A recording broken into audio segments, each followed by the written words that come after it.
બાજુમાં બે ત્રણ ભૂત છે, તો એને તમે સુરેન્દ્રનગર લઈ જજો. લઈ જાઓ.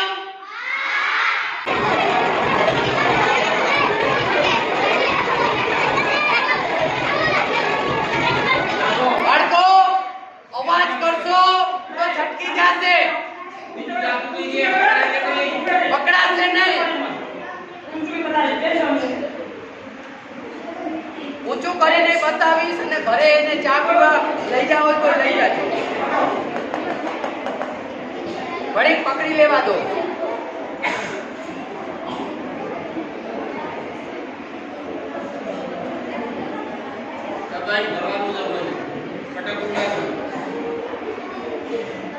છટકી જાય ને તો પાછું આવી જાય. ચારી ચાકવા ક્યાંક હંતાઈ જાય. સુરેન્દ્રનગર નો આવે.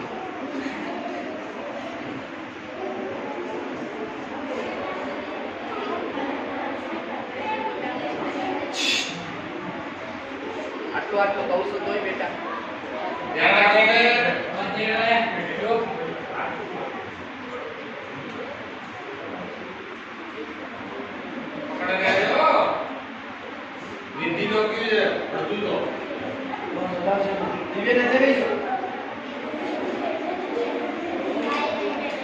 ચાલો ટ્રાય કરું છું.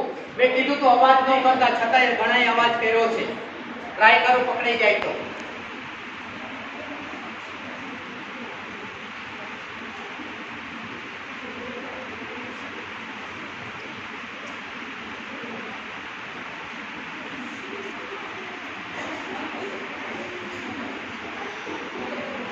દેખાય છે? સુરેન્દ્રનગર લઈ જાઓ.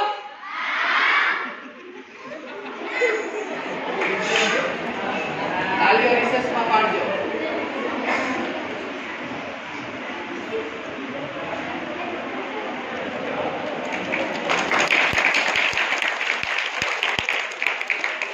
હેલો, તમને બધાને ચમત્કાર લાગ્યો? તો હવે આપણે સમજી લઈએ કે આ પ્રયોગ કેવી રીતે થયો. હવે આ પ્રયોગ કેવી રીતે થયો એ સમજી લઈએ. એનો સિદ્ધાંત વિજ્ઞાન પૂરો કરવો છે. કાર્યક્રમ કે ચાલુ રાખવો છે?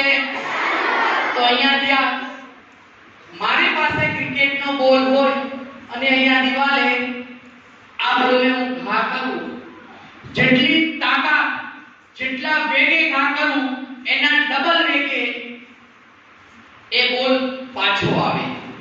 એ નિયમનું નામ છે ન્યૂટનની ગતિનો ત્રીજો નિયમ, ઘાત અને પ્રત્યાઘાત. શું નામ છે?